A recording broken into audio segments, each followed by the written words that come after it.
meus queridos e amados irmãos, tudo bem com vocês? Hoje a gente dá sequência aos 3 campos de batalha, que encontra ali na passagem de Efésios 6:12, onde até agora nós já lemos acerca da batalha na nossa mente, a batalha dentro da igreja, regiões celestiais, e que seja edificante para cada pessoa que vai receber essa palavra agora. Então, nós começamos ali acerca das regiões celestiais. Então, ao nosso redor há um mundo espiritual poderoso, populoso e de recursos superiores ao nosso mundo visível. Bons e maus espíritos passam em nosso meio, de um lugar para o outro, com grande rapidez e movimento imperceptíveis. Alguns desses espíritos se interessam pelo nosso bem-estar, outros eles estão empenhados em fazer o mal. Muitas pessoas questionam se existem tais espíritos ou seres, quem são, onde se encontram e o que fazem. A carta, interessante para a leitura, está em Hebreus, capítulo 1, versículo do 1 ao 4. Está escrito: Jesus Cristo, a perfeita revelação de Deus. Antigamente, por meio dos profetas, Deus falou muitas vezes, de muitas maneiras aos nossos antepassados, mas nesses últimos tempos, Ele nos falou por meio do Seu Filho. Foi Ele quem Deus escolheu para possuir todas as coisas, e foi por meio dele que Deus criou o universo. O Filho brilha como o brilho da glória de Deus, e é perfeita semelhança do próprio Deus. Ele sustenta o universo com a sua palavra poderosa. Depois de ter purificado os seres humanos dos seus pecados, sentou-se no céu, do lado direito de Deus, o Todo-Poderoso, o Filho e os anjos. Assim Deus fez com que o Filho fosse superior aos anjos e lhe deu um nome que é superior ao nome deles, pois Deus nunca disse a nenhum dos seus anjos: você é meu filho, hoje eu me tornei o seu pai. Amém. O primeiro capítulo de Hebreus, no versículo 14, a função mais prática dos anjos, eles são enviados para o serviço a favor dos que hão de herdar a salvação. Embora o texto ele seja uma pergunta, é de caráter retórico que espera uma resposta afirmativa. Mas além do serviço que prestam, os anjos foram criados com outros propósitos. Primeiramente, que os anjos revelam a grandeza do amor de Deus para com os homens. Então, os homens e os anjos, eles têm características da inteligência comum, mas apenas o homem foi criado à imagem de Deus. Embora a Escritura afirme que fomos criados um pouco menor que os anjos, está lá em Hebreus 2:7, sabemos que teremos privilégios maiores do que eles. Um desses privilégios é a oportunidade da salvação. O destino do homem, pecador, é o inferno, mas há a opção de livrar-se dele. O caminho do anjo que pecou é o abismo, sem nenhuma chance de redenção. Está lá em 2 Pedro 2:4. Esse privilégio que temos é fruto do amor de Deus por nós. Os anjos nos fazem lembrar que o mundo invisível é real. Pela própria característica da invisibilidade, tal mundo é sempre questionado pelas mentes humanas de cada século. Nos tempos bíblicos, os saduceus declaravam não haver ressurreição, nem anjo, nem espírito. Está lá em Atos 23:8. Mas a Bíblia afirma a existência do mundo invisível e dos anjos, que durante toda a história bíblica apareceram e desaparecem para cumprir os propósitos específicos de Deus. Basta lembrar a história do servo de Eliseu, em 2 Reis 6:17, que teve os olhos abertos para o mundo invisível. Os anjos, eles executam desígnios de Deus. Você conhece as histórias bíblicas nas quais os anjos fizeram o que Deus planejou?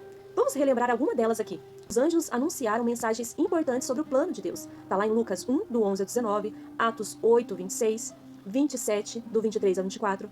Executaram juízos de Deus contra Israel e outros povos. Está lá em 2 Reis 19, 35, Crônicas 32, 21. Lutam contra forças demoníacas. Está lá em Daniel 10, 13. Serão atuantes no desvendar da história nos últimos dias, está lá em Mateus 16, 27 e Lucas 9, 26. Os anjos glorificam a Deus. Os anjos, eles adoram a Deus pelo que Ele é. No dia do nascimento de Cristo, cantavam glória a Deus das maiores alturas e paz na terra entre os homens a quem Ele quer bem. Está lá em Lucas 2,14. Os salmos também afirmam que os anjos louvam e adoram a Deus. Está lá em Salmos 103:20 e 148:2. Ainda lemos que os anjos se alegram na presença de Deus quando um pecador se arrepende. Está lá em Lucas 15:10. Lembre-se de que a Bíblia afirma que até Satanás se transforma em anjo de luz para enganar. Está lá em 2 Coríntios 11:14. Aqui a gente tem algo muito importante, porque vocês sabem muito bem que o Islã hoje, ele é coordenado por uma visão de anjo. Nós não podemos adorar anjo, não podemos ouvir anjo, e principalmente fala que a Bíblia não é instrução de Deus e que ela não é o único meio de instrução. Infelizmente isso é doutrina de engano, a gente não pode dar ouvido. Aos humanos não é dado poder e autoridade sobre os anjos. Então quer dizer que nós não podemos fazer ou dar ordem aos anjos, eles obedecem apenas a Deus. E é Deus quem dá as ordens aos anjos a nosso respeito. É Deus quem ordena aos anjos para nos guardarem, está lá em Salmo 91, 10 e 12.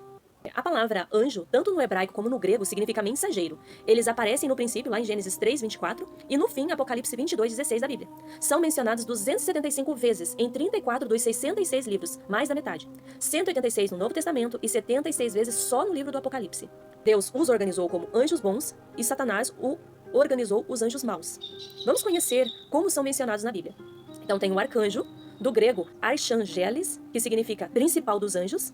Na Bíblia aparece a menção de apenas um arcanjo, Miguel, está lá em Judas 9. Seu nome significa quem é como Deus. Em Daniel 10:13 descreve Miguel como um dos primeiros príncipes. Arcanjo.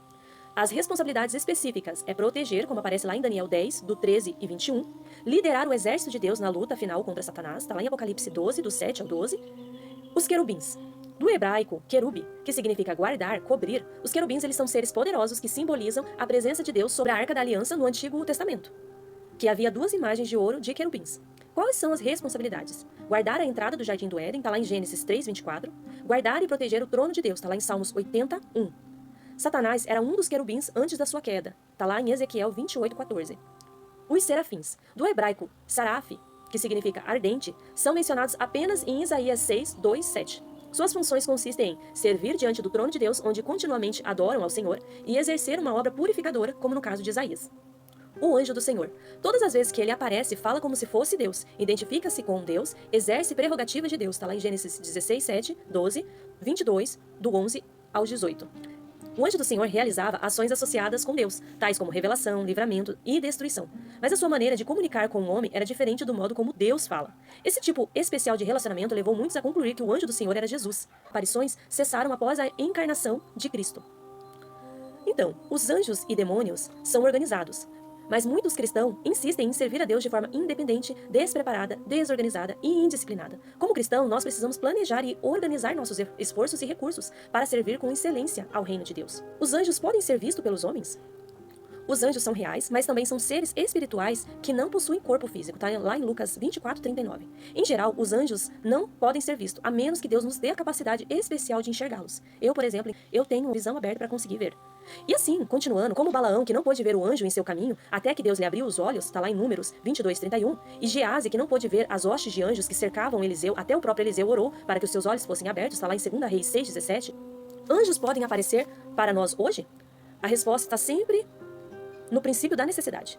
Todavia, devemos lembrar que se não vemos, não significa que eles não estão entre nós. Os anjos podem se materializar? A materialização dos anjos de Deus acontece sempre quando há uma missão envolvida. Deus permite esse fato, está lá em Salmos 91:11, provavelmente por causa da fraqueza humana. Pois se os anjos aparecessem no mundo físico como eles são, iriam chocar os homens e não aguentariam o esplendor angelical. Está lá em Daniel 8, 15 ao 17 e 27. Por causa desse fato, surge a pergunta a respeito dos anjos maus. Será que eles podem se materializar? A resposta a essa pergunta é encontrada no livro de Lucas 11, do 24 ao 26. O diabo e os seus anjos, quando caíram, sofreram uma deformação. Está lá em Ezequiel 28. Perdendo assim as suas formas angelicais, tornando-se criaturas hediondas e horríveis. Chegaste a um fim horrível, está lá em Ezequiel 28:19. No texto em Supra, Lucas narra que essas criaturas estão à procura de corpos humanos para se tornarem hospedeiros, fazendo desses corpos verdadeiras oficinas de coisas maléficas. Por outro lado, os demônios estão sempre procurando um corpo para cumprir as suas maldades, deixando claros da impossibilidade de se materializarem. A Bíblia afirma que o nosso Deus é um Deus de ordem, está lá em 1 Coríntios 14:33, e não poderia ser diferente no que se refere aos seres angelicais. Pela organização dos anjos, conhecemos as suas classes e funções. Ao longo do dia, centenas de anjos testemunham nossa luta e observam a nossa obediência e desobediência a Deus. Quando de repente nos vemos livres de um perigo ou angústia, com gratidão devemos suspeitar que Deus enviou anjos em nosso socorro.